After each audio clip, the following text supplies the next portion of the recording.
Merhabalar, Yüksel'le örgülere hoş geldiniz. Evet, gördüğünüz gibi renkli iplerle güzel rengarenk bir çanta çalışması yapacağız.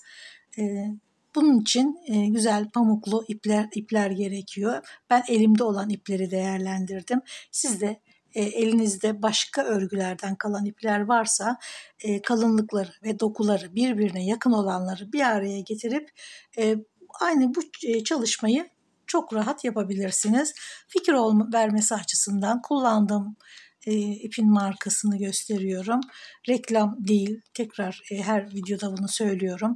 İşte 100 gram 200 metre pamuklu ipler. Farklı markalar da olabilir. Bir de fiyat olarak gayet uygun fiyata satılıyor bu ipler. Biraz daha kaba bir ip olduğu için çanta yapımına çok uygun. Hatta ip satan dükkanlarda, tuhafiyelerde kapıdaki sepetlere koyup satarlar bu ipleri. Başka markaların iplerini de aynı sepete koyup satıyorlar. Bunlara dikkat edin. Çünkü bunların dokuları, kalınlıkları birbirine çok yakındır. Hatta alırken gene de dikkat edin. Renkleri bir araya getirirken renkler yakışabilir ama gene kalınlıklar önemli. Onlara da dikkat edin. Ya da elinizde olan ipleri bir araya getirin. Tabii kalınlıkları ve dokuları birbirine benzemesi gerekiyor. Bunları da değerlendirebilirsiniz. Hangi renkten kaç tane çıkıyorsa o kadar öreceksiniz. Mesela ben 17 tane motif gidecek çantaya. Şöyle renklerden 3'er tane kullanmak istiyorum. Beyaz bir tane fazla. 3 tane ördüm. Şimdi beyazda bir tane daha öreceğim. 5 tane de siyah ördüm. Hani siyah daha ağırlıklı olmasını istedim. Ondan sonra beyaz ve ondan sonra da bu renkli ipleri aralarına güzel dağıtarak yerleştireceğim. Siz de istediğiniz renkleri kullanarak bu güzel ama kolay çantayı örebilirsiniz. 3 milim tığ kullanıyorum.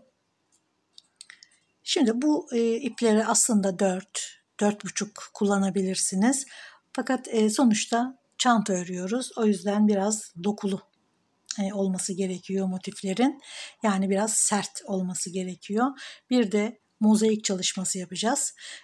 O yüzden hem örgünün kendi örüş şeklinden dolayı bir sertlik oluyor motifte. Bir de daha ipe göre daha ince tığ kullandığımızdan tam çantaya uygun güzel sertlikte böyle motifler.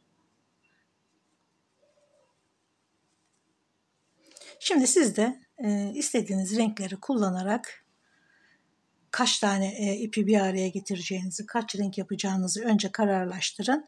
Önünüze koyun ipleri, tığınızı hazırlayın.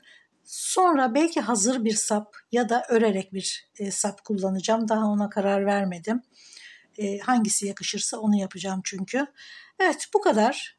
Hadi başlayalım.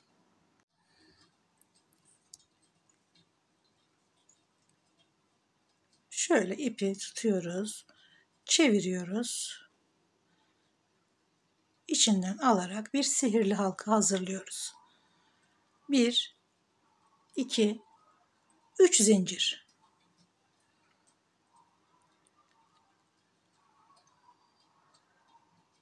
Bir, iki. Bir tane daha. 3 zincir çekmiştik. Onunla birlikte 3 tane trabzan. 2 zincir. Gene 3 tane trabzan.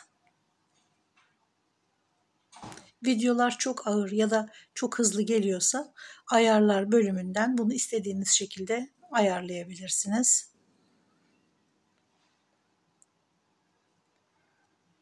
2 zincir. Bu 2 zincir boşluklar köşeleri oluşturuyor. Şöyle.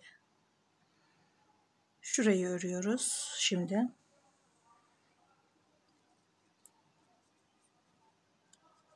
Gene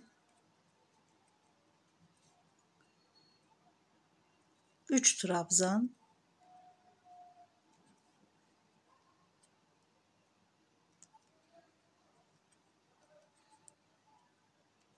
2 zincir, 3 trabzan.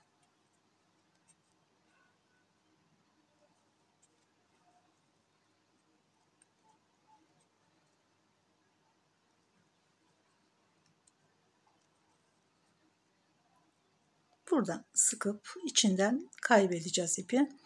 Şimdi son köşeyi örerken hem bir üst sıraya çıkarken ki zeminini hazırlıyoruz, hem köşeyi örüyoruz. Burada 2 zincir çekerek ördüğümüz bu köşeler kadar genişlikte olması gerekiyor. Yoksa motif bozuk durur. Mutlaka aynı buradaki aralığı yakalamamız gerekiyor. O yüzden hiç zincir çekmeden 1, 2 trabzan, bir de 3 zincir çektiğimiz 3. trabzan var. Bunlara hiç dokunmuyoruz.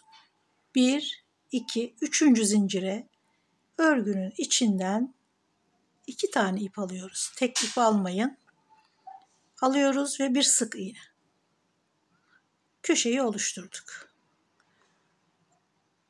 Burayı şöyle göstereyim. Mesela bir tane zincir çektik. Geldik buraya, battık. Aldık ve ördük. Bu da bir tık fazla oldu buraya göre. O yüzden ben hiç zincir çekmeden sadece ipi hafif yüksek tutuyorum. Biraz uzatıyorum.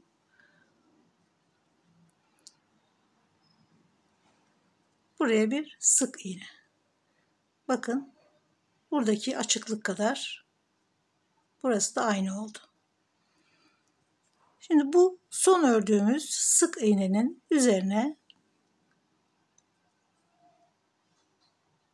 3 zincirle birlikte 2 tane trabzan oluyor. 2 tane trabzan ördük. Sonra burada 3 tane trabzanı görüyoruz. İlkine şöyle içinden alıyoruz ilmeği. Şöyle. Yani ortasından batıyoruz. Mozaik motif çalıştığımız için. Sonra ortadaki trabzanın üzerine, yani normal batıyoruz. Sonra 3. trabzanı gene ortadan, boşluğundan alıyoruz yani. Başlarken 2 tane boşluğa örmüştük. Sonra trabzanların üzerine bir ortasından, bir normal, bir ortasından battık. Şimdi gene 2 tane örüyoruz. 3 trabzanla başlamıştık. Şurada. Şimdi 1, 2, 3, 4, 5, 6, 7 tane oldu. Araya gene 2 zincir köşeler için. Gene aynı boşluğun içine, aynı köşeye diyelim, 2 tane trabzan. Bunlar artışlar. Boşluklara ikişer ikişer batarak her sıra için motifi arttırıyoruz ilmeklerine. Şimdi gene baştaki motifi ortasından alıyoruz. Ortadaki trabzanı normal batıyoruz. 3. trabzanı gene ortadan alıyoruz. Sonra boşluğa 2 tane daha örüp 7 trabzanı tamamlıyoruz. 2, 3, 4, 5, 6 ve 7. 2 zincir. Gene aynı köşeye şimdi bu sırayı çalışıyoruz. 2 trabzan. İlk trabzanı ortasından, boşluğundan alıyoruz. Ortadaki trabzanı normal batıyoruz. 3. trabzanın da gene ortasından batıyoruz. Ve köşeye 2 trabzan. Bu sırayı da tamamladık. Şimdi son sıra 2 zincir,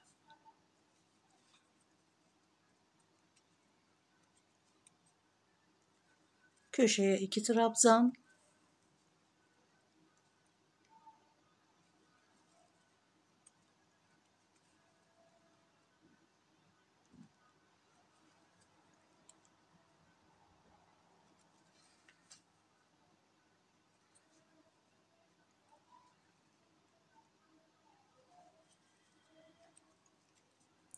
köşeye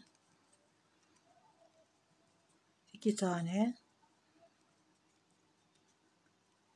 Şimdi gene aynı şekilde bir üst sıraya çıkarken zincir çekmiyorum. Hafif uzatıyorum.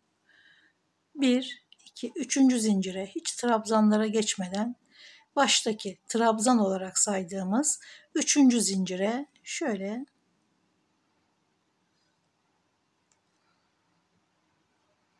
bir sık iğne. Burası, yani şu anda köşenin tam ortasına taşıdık ipi. Şuradaki köşenin yarısına 2 trabzan örerek aynen bir alt sırada ördüğümüz gibi devam ediyoruz. Boşluğa 2 trabzan. Gene baştaki trabzana ortadan, boşluğundan batıyoruz. Yanındakine normal.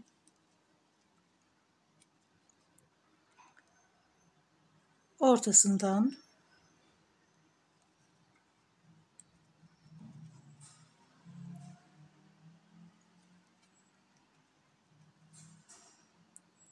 ortadan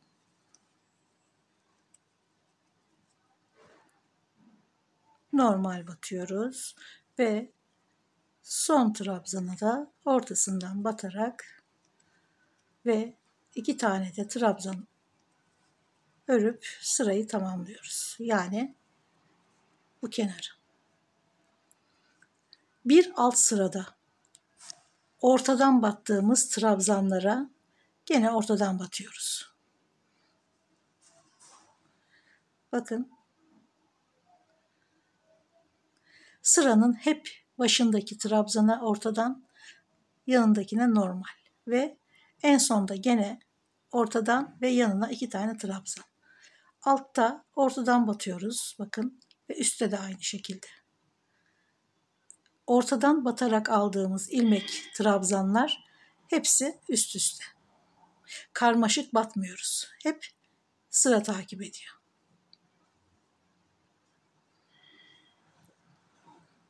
Sıra bu şekilde. Şu ölçüyü de ben göstereyim.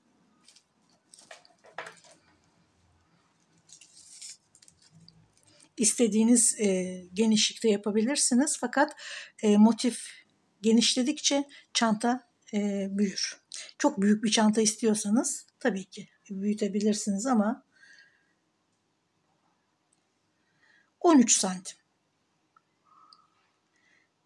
13 santim benim için yeterli olduğu için şöyle bakın 1, 2, 3, 4, 5 sıra sonrasında bir sık iğne ördüm. Biraz daha arttırdım. Çok fazla değil.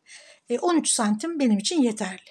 Yani bunu yarım santim de büyütseniz bu çantaya her motifte yarım santim olarak yansıyacak. Bunu da düşünün. Yani yarım santim büyütmek çok fark eder çantada. 13 santimle bittikten sonra çantanın ebat hoşunuza giderse 13 santim örün. Ama yok ben daha büyük bir çanta istiyorum derseniz tabii ki bir sıra daha örebilirsiniz ama bu çantayı bayağı bir genişletir. Zevkinize göre belki daha küçük bir çanta isterseniz daha sırasını azaltabilirsiniz. Bir sıra daha eksik örebilirsiniz. Yani finalinde çantanın ebat hoşunuza giderse bu şekilde örün. Gitmezse ya küçük ya biraz daha büyüğünü örebilirsiniz. Şu anda tekrar göstereyim. Tam 13 santim. Şöyle bakın tam 13 santim.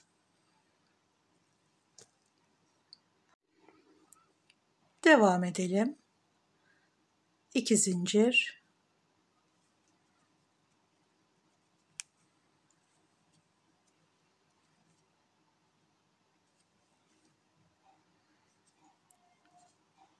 Hemen baştakine ortadan boşluğundan alıyoruz. Yanındakine normal.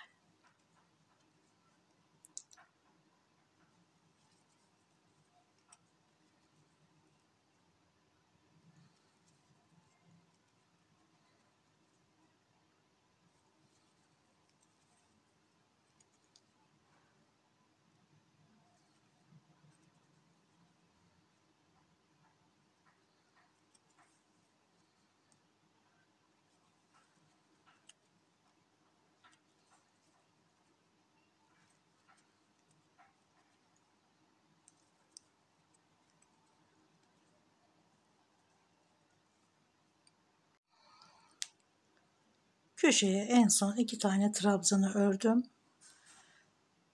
Gene bir üst sıraya şöyle hafif yükseltiyorum ilmeği. 1, 2, 3. zincirin içine köşe boşluğunu oluşturuyorum. Burası elinizden çok sıkı çıkıyorsa, diğer köşelerden daha az bir boşluk kalıyorsa hemen buraya bir zincir, gene aynı şekilde batıyoruz ve bakın şuradaki boşluklara nazaran sanki burada bu şekilde ördüğüm zaman biraz daha fazla gözüküyor boşluk. O yüzden hiç zincir çekmiyorum. Ama sizin elinizden sıkı bir köşe çıkıyorsa mutlaka bir zincir çekerek başlayın. Ben bunu söküyorum çünkü bende biraz fazla kalıyor bu şekilde çalışınca. Ben ilmeği şöyle biraz uzatıyorum. 3. zincire batıyorum ve bir sık iğne. Şimdi oluşturduğum şuradaki boşluğa hemen bir üst sıraya başlıyorum. 3 zincir ve 2. trabzan.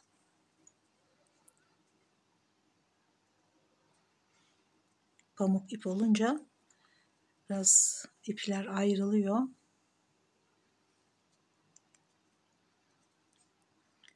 Gene devam ediyorum. İlk zincir trabzan, ortasından boşluğundan batıyorum. Sonra normal,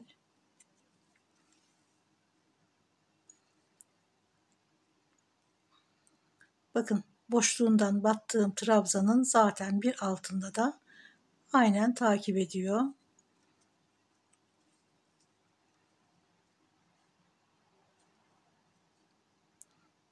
Normal battığımız trabzanlar da aynen birbirine takip ediyor.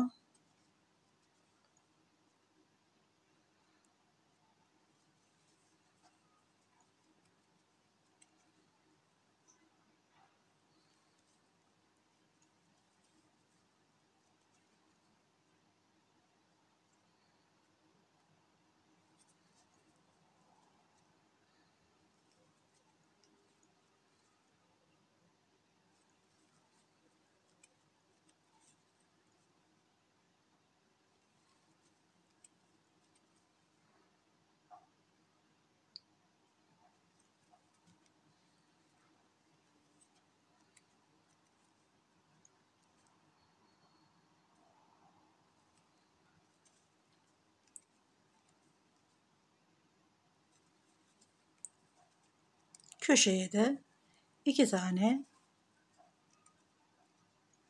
trabzan ve 2 zincir, tekrar 2 trabzan ve aynen ördüğümüz şekliyle devam ediyoruz. Bakın ortadan battığımız trabzanlar hepsi aynı. Normal battığımız trabzanlar daha altta kalıyor ama aynı hizada devam ediyor.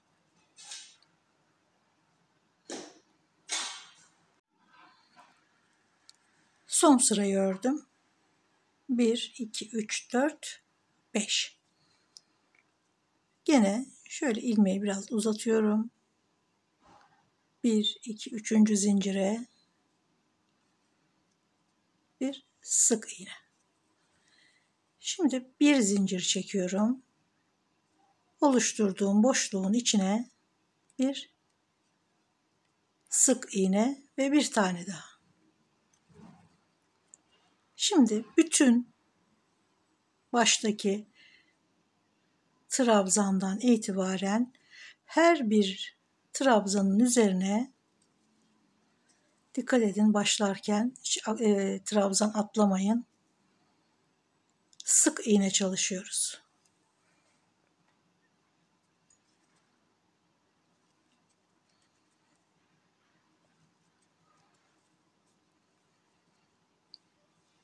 Son sıramız sık iğne.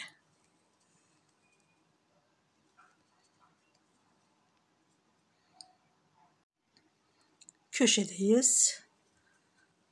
1, 2 bu sıra için tekrar aynı köşeye 1, 2 tane daha. Yani 4 tane sık iğne örüyoruz. 2 tanesi bu sıraya ait. Diğer 2 tanesi de bu sıraya ait. Baştaki trabzanı atlamayalım.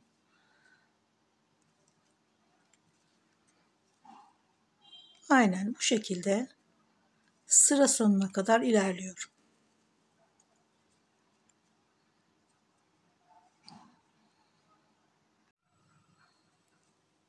Sırayı gene köşeye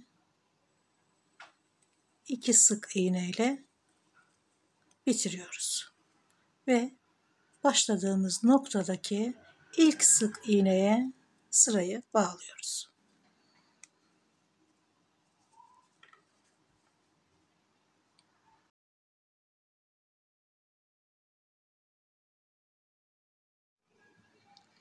Motiflerin şemasını gördünüz. Siz tabii ki kendi zevkinize göre renk dağılımını yapabilirsiniz. Şimdi 4 tane motifi başlıyoruz eklemeye. Bütün motifleri buraya sığdıramayacağım için parça parça göstermek istiyorum. Şimdi şema bu. Şuradaki 4 tane motifi aldım. Siyah, yeşil, beyaz ve bakır. Tabii burada kırmızı olarak gözüküyor ama şu 4 tane motifi aldım. Şuradan itibaren şöyle tığ ile ekleyerek devam edeceğim. Ve bunun için de ben hardal rengini kullanacağım. Siz de istediğiniz gibi renklendirebilirsiniz. Sonuçta kullanacağımız bütün başka renklerde olduğu için motifler hangi ipi kullansak zaten gözükecekti. O yüzden kendi içinde olan bir rengi kullanacağım daha doğrusu. Şurada başlıyoruz, ekleyerek devam ediyoruz. Yani şöyle. Sonra şu iki motifi birleştirdikten sonra şurada gene hardal, bakır, siyah, beyaz olanı alacağım. Tekrar buradan ekleyerek buraya kadar geleceğim. Yani böyle devam ediyorum. Şu 8 tane motifi birleştirdikten sonra şurası bak sarı renk buraya geliyor. Buraya sarı ve beyazı gene dikeceğim şöyle. Sonra tekrar buradan devam edeceğim. Bu motifleri tek tek ekleyerek devam edeceğim. Sonra kalan şu 2 taneyi gene ekleyerek devam edeceğim. Bu motifler bu dikişle sabitlenecek.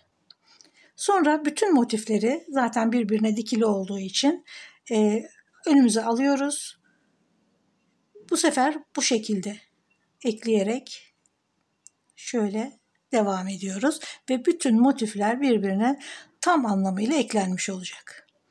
Şuradan başlıyoruz. Ekliyoruz. Sonra böyle.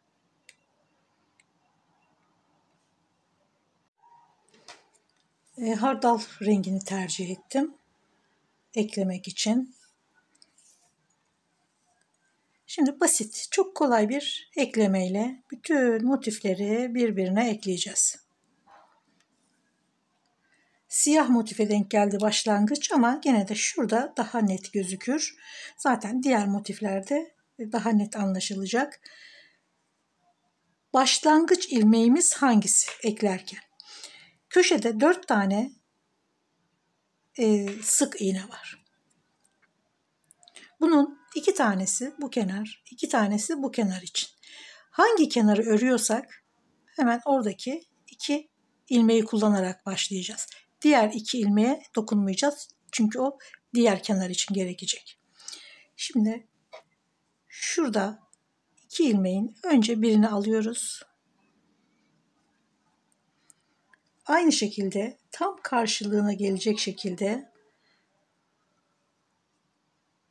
1, 2, 3, 4 tane hemen şuradaki ilmeği birlikte alıyoruz.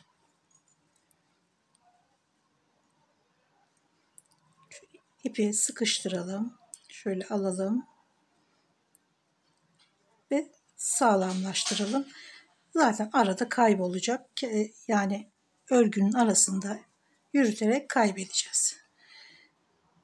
Şimdi ilmeği aldığımız yere bir kere örüyoruz sık iğne. Zaten sık iğnelerle birleştireceğiz. Gene batıyorum aynı yere. Karşılığına batıyorum. Bir sık iğne. Sonra yanındaki ilmeğe batıyorum. Karşılığına batıyorum. Sık iğne. Şurada iç kısımda kalan ipleri alıyoruz. Bakın şu örgü, şu ipi alıyoruz. İkisine birden batmıyoruz. Sadece iç kısımdaki ipi alıyoruz. Aynı şekilde karşılığında da örgünün şöyle ikisine birden batmıyoruz. Diğer ipe yakın olanı birlikte alıyoruz. Diğer motiflerde daha net gözükecek. Ve sık iğne.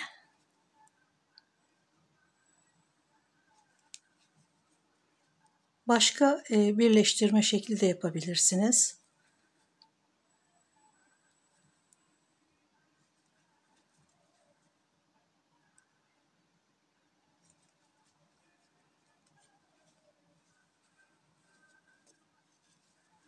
Böyle birleştirirken örgünün içindeki şu iplere, sadece şu iplere batarak örünce iki motif arasında bir mesafe daha oluyor.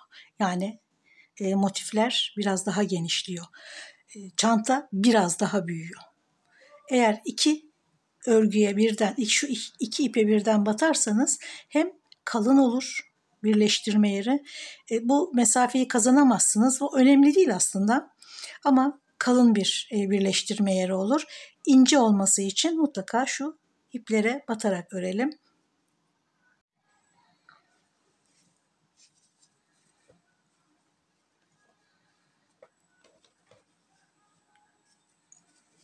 Şimdi iki tane motifi birleştirdik. Şimdi diğer motife geçiyoruz. Her iki kenarda da ilmek sayıları eşit olduğu için hep birbirine karşısına denk gelen ilmeklere battım. Ve en son bakın burada iki tane bu kenara ait. Buraya hiç dokunmuyoruz. Şurada iki tane bu kenara ait. Hiç dokunmuyoruz. Aynen burada da öyle. 1 2 bu kenara ait. Şuradaki 1 2 iki tane ilmek de bu kenara. Karşılıklı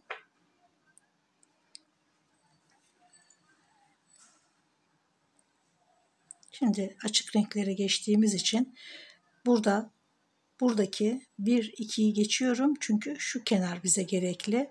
Burada 1 2 hemen ilk ilmeği alıyorum. Karşılığında buradaki iki ilmeğin ilkini alıyorum.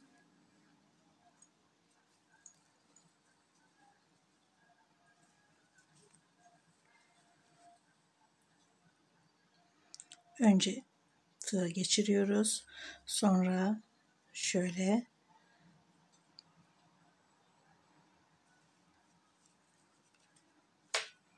sık iğne. İkinci köşedeki, yani boşluktaki ikinci ilmek, aynı şekilde boşluktaki ikinci ilmek. Pardon.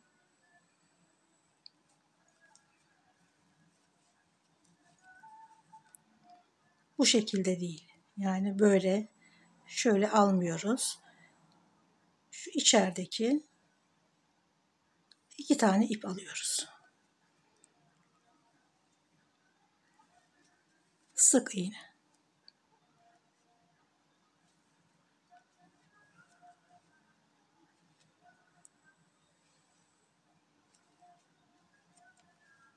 Sıkarak örmeyin. Mutlaka bir gevşeklik, yumuşaklık olsun örgüde. Çünkü dikiş çeker, motifler güzel gözükmez. Mutlaka yaygın haliyle, bütün haliyle gözükmesi gerekiyor. Böyle küçülmeler olmasın.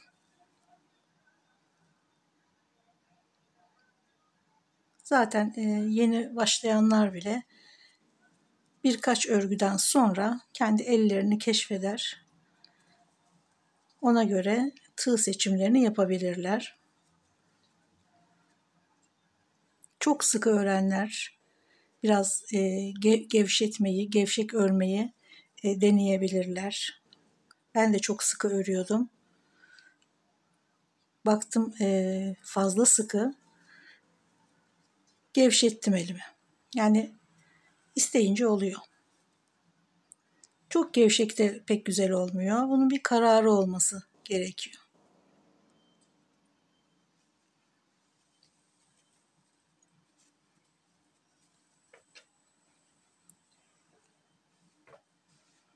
Bakın gayet güzel ilerliyor. Dediğim gibi karşılıklı şu iki ilmekleri karıştırmayacağız. Birbirine karşılıklı ilmeklere batarak ilerleyeceğiz. Bunlara dikkat edersek çok muntazam, çok güzel bir motif birleştirme yapmış oluruz. Tabii bu çantanın duruşunu da çok etkileyecek. Şimdi anlattığım şekliyle motifleri bir araya getirerek aynen burada olduğu gibi dikerek, örerek ilerliyorum. Evet, kolay bir şekilde motifleri yerine yerleştirdim. Eklemeleri bitirdim. Önce bu şekilde, sonra bu şekilde ilerleyerek bütün motifler yerini buldu. Şöyle katlayalım. Çantanın ağız kısmını bir araya getirelim şöyle.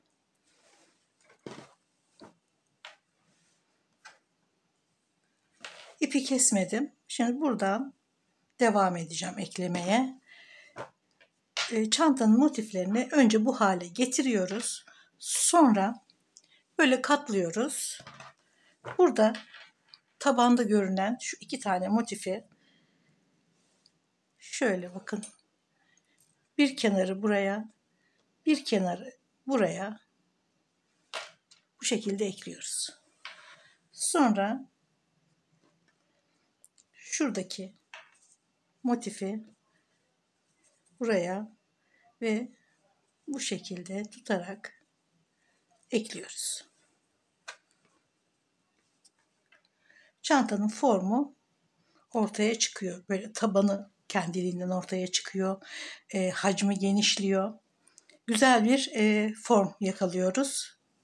Bu eklemeyi bitirdikten sonra. Şurada son eklemeyi yaparken ipi kesmedim. Buradan devam edeceğiz.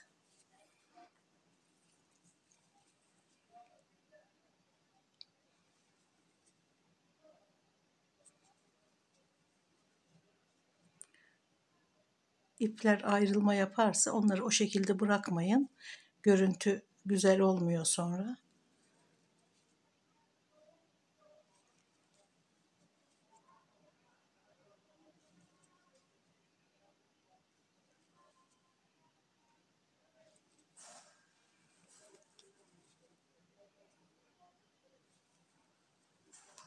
Bakın şurada köşede 2 tanesi, bu tarafta dikili, diğer 2 tanesini şimdi burada dikerek, yani ekleyerek tamamlayacağız.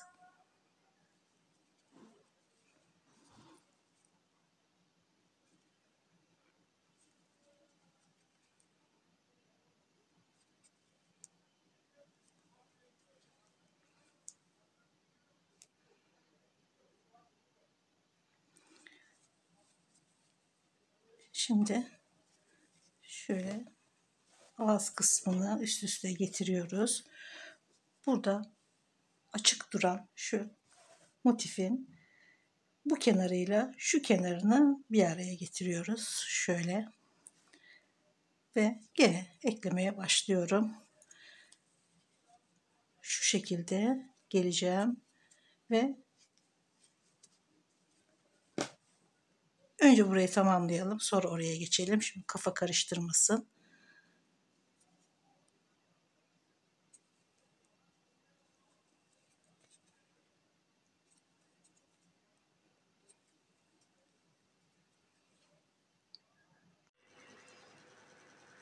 Şimdi bakın şu çantanın ağız kısmı. Burayı ekledim. Şimdi şuradaki kenarı buraya ekliyoruz.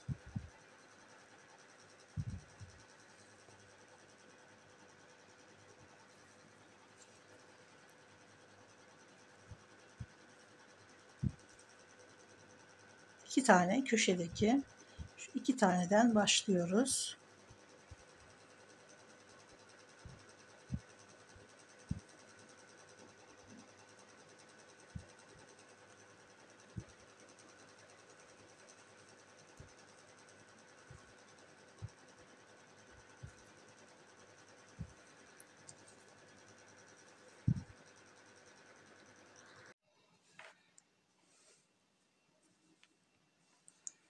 Önce bu kenarı, sonra bu kenarı, sonra ipi tekrardan taktım. Bu kenarı birleştirdim. Bir taraf bitti. Şimdi aynı işlemi burada da yapıyoruz. Şurada motifi önce buraya, sonra buradaki motifi buraya, sonra şu 2 motifi birleştiriyoruz ve tamamlıyoruz. Kalan ipleri de çantanın iç kısmına çekip kendi örgüsü içinde gizleyeceğiz. Bayağı büyük bir çanta oldu. Plajda çok rahatlıkla kullanabilirsiniz. Günlük hayatta da çok güzel kullanılabilir. Şöyle içini de göstermeye çalışayım. Bayağı büyük bir çanta oldu. Bu kadar büyük istemiyorum, daha ufak bir çanta istiyorum derseniz örgü sıralarına çok fazla takılmayın. Burada 5 sıra ördüm. Siz de 5 sıra örerseniz bambaşka bir ölçü yakalarsınız. Önemli olan ne kadar, hangi büyüklükte çanta örmek istiyorsanız onu belirleyin. Bu kadar geniş istemiyorum derseniz mutlaka şuradaki 13 santime eksilteceksiniz. Ya da daha büyük çanta istiyorum derseniz arttıracaksınız. En uç noktasından şöyle diğer uç noktasına kadar 55 santim. Bir de şurayı ölçelim.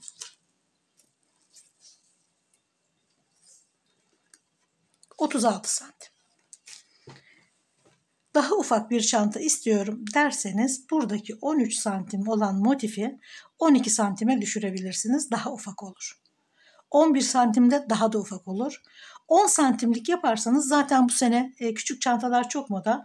Daha ufak, minimal bir çalışma yapmış olursunuz. Tamamen zevkinize bağlı. Renklerinizi ayarlayın. Kaç renk istiyorsunuz ya da tek renk örün. Ya da motifleri tek renk örüp birleştirmeleri başka bir renkle yapabilirsiniz. Tamamen zevkinize kalmış. Şimdi burada çanta sapı yapıyoruz. Hem elinizde hem omuzunuzda kullanabilirsiniz. Artı çapraz kullanmak istiyorum derseniz de şuralara takacağınız deri ya da benzeri çanta askılarıyla da kullanabilirsiniz. Şimdi hem buraya bir askı yapıyoruz hem de şu çantanın ağız kısmını sık iğneler geçiyoruz. Şöyle ilmek sıkılaştırıp bu köşeye şuradaki 2 tane sık iğneye dokunmuyoruz.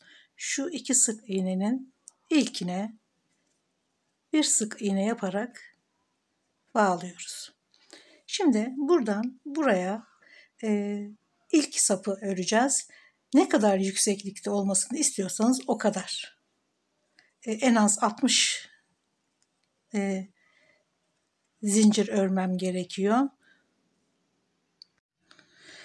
65 tane zincir çektim. Ne kadar dediğim gibi uzun olmasını istiyorsanız o kadar çekin. Şöyle zinciri düzelterek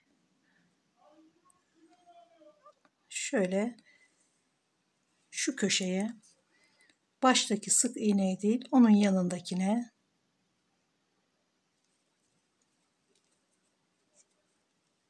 ekliyorum.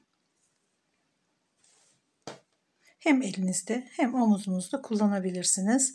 İsterseniz daha da kısa tutabilirsiniz tabii ki.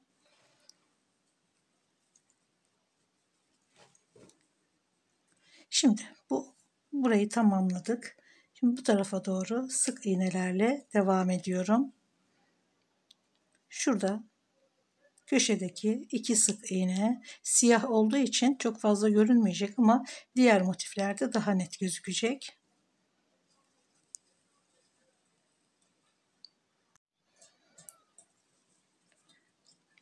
Askıyı bağladık, devam ettik. Şimdi burada şu köşenin olduğu yerdeyiz. Buradaki köşede 2 tane sık iğne var. Onu örmüyorum. Bakın şurada 1, 2. Bir buraya, bir buraya, bir ek yerine. Sonra buraya geliyoruz. Şuradaki 2 sık iğneyi alarak 1, 2, 3, 4, 5 tane ilmeğe batarak şurayı toparlıyoruz. 1, 2.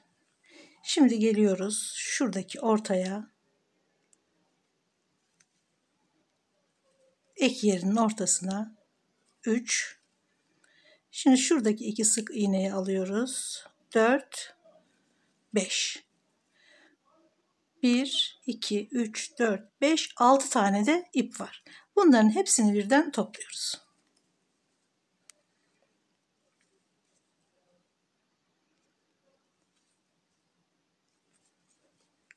Devam ediyorum. Yanındaki sık iğneden itibaren yine sık iğnelerle devam ediyorum.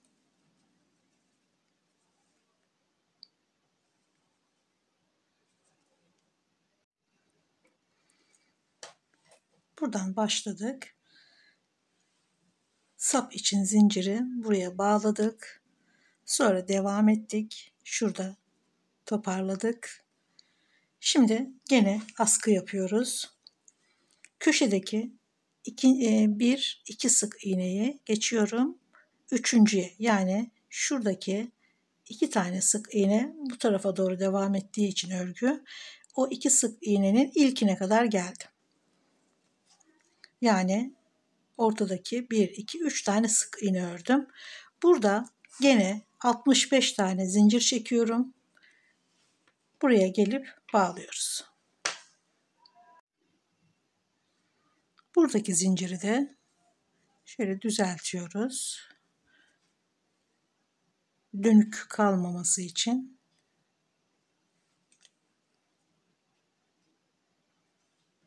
Buradaki sık iğnenin ikincisine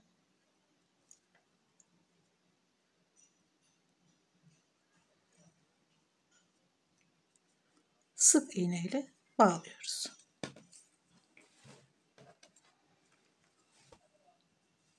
Sık iğnelerle devam ediyorum.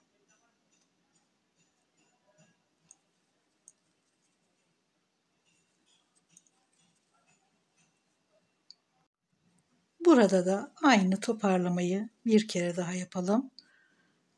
Şurada gene köşede 2 tane sık iğne var.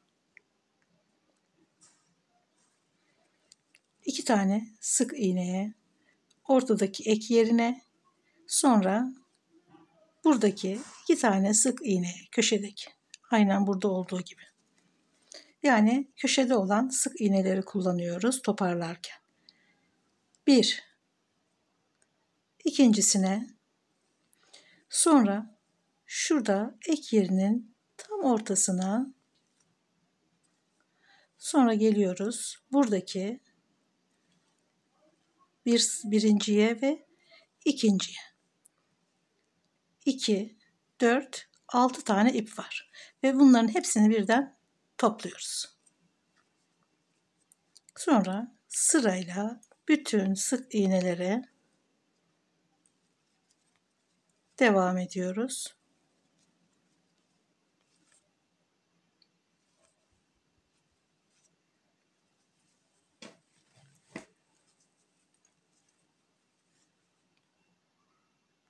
Evet, şimdi sap kısmına, yani zincirlere geldik.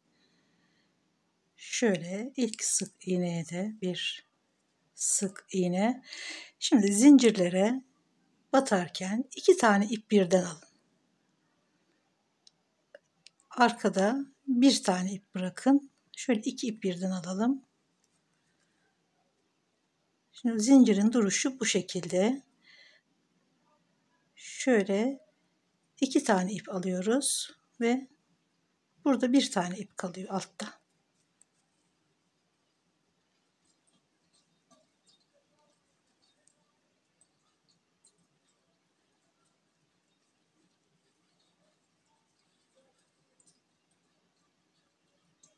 Örgünün içinden batıyoruz. 2 tane ipi alıyoruz. Bakın altta 1 tane ip kalıyor. Böyle devam ediyoruz. Devam ettim. Burada toparladığımız yere kadar geldim.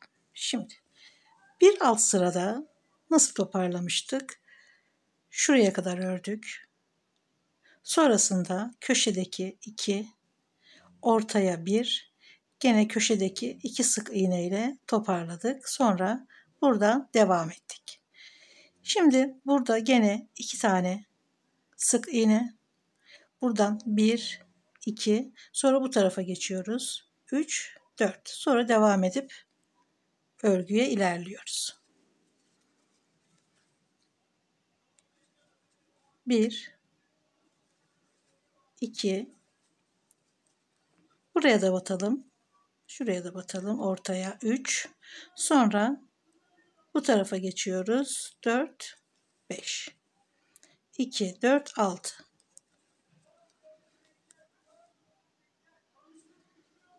Hemen yandaki sık iğne ile devam ediyoruz.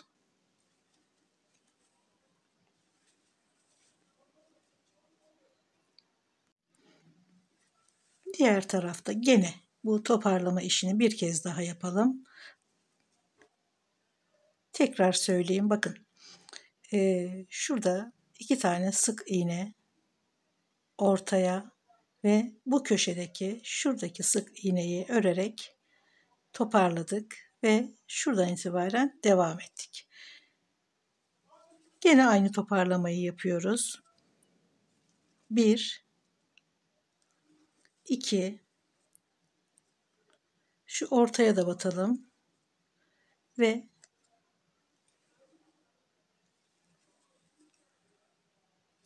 hepsini birden alalım. Buradan itibaren devam edelim.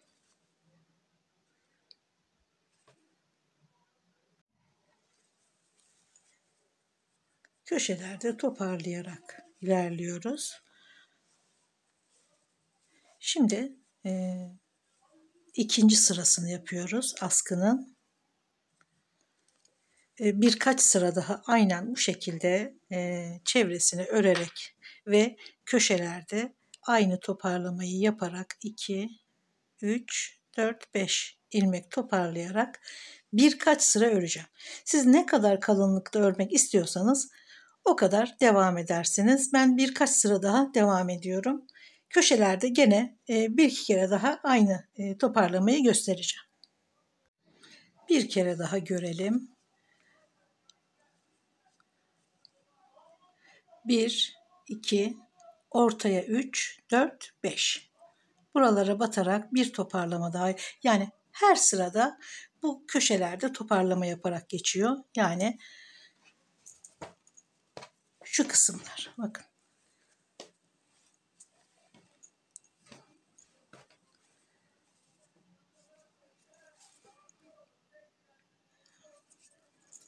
Bir kere daha görelim. Sonra ben istediğim kalınlığa gelene kadar aynı örgüyle devam edeceğim. 1, 2, ortaya 3, 4, 5. Topluyorum. Hemen yanındaki ilmeğe sık iğne ve devam ediyorum.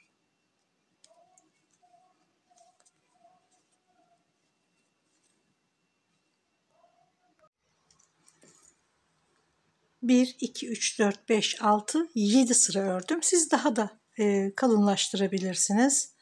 Tam 4 santim. Sonra şöyle elle tutulacak kadar olan bir mesafeyi ilmek kaydırarak birbirine ekledim. Bunu yapmayabilirsiniz. Bu haliyle de kullanabilirsiniz. Tamamen zevkinize bağlı. Burada aldığım mesafe kadar her iki tarafta aynı şekilde, yani şuradan ilmek sayıyorsunuz. Sonra aynı ilmek sayısını bu taraftan da alıp ortada şöyle tutacağınız kadar bir mesafeyi ekliyorsunuz. Şimdi burada da aynı mesafeyi aldım. Ve uzunluğu aynı şekilde. Şimdi burayı da birbirine ekleyerek tamamlıyoruz. Şurada aldığım bakın sıra şöyle üst üste getiriyorum.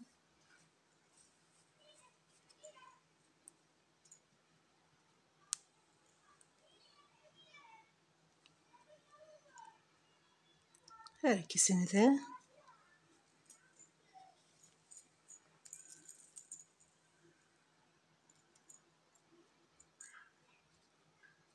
ipi şuradan bağlıyorum ve ilmek kaydırarak ilmekleri birbirine ekliyorum.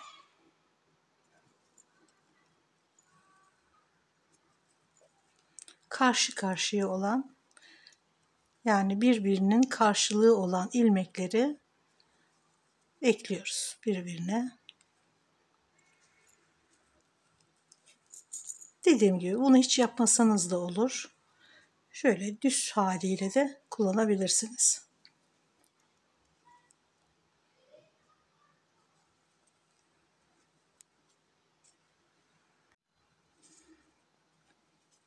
Sapları da bu şekilde diktikten sonra bir tane şu çantanın ağız kısmına şöyle manyetik bir çıt çıt dikiyorum. Sonrasında 2 tane motif, hatta 3 tane fazla örmüştüm. Şu 2 tanesini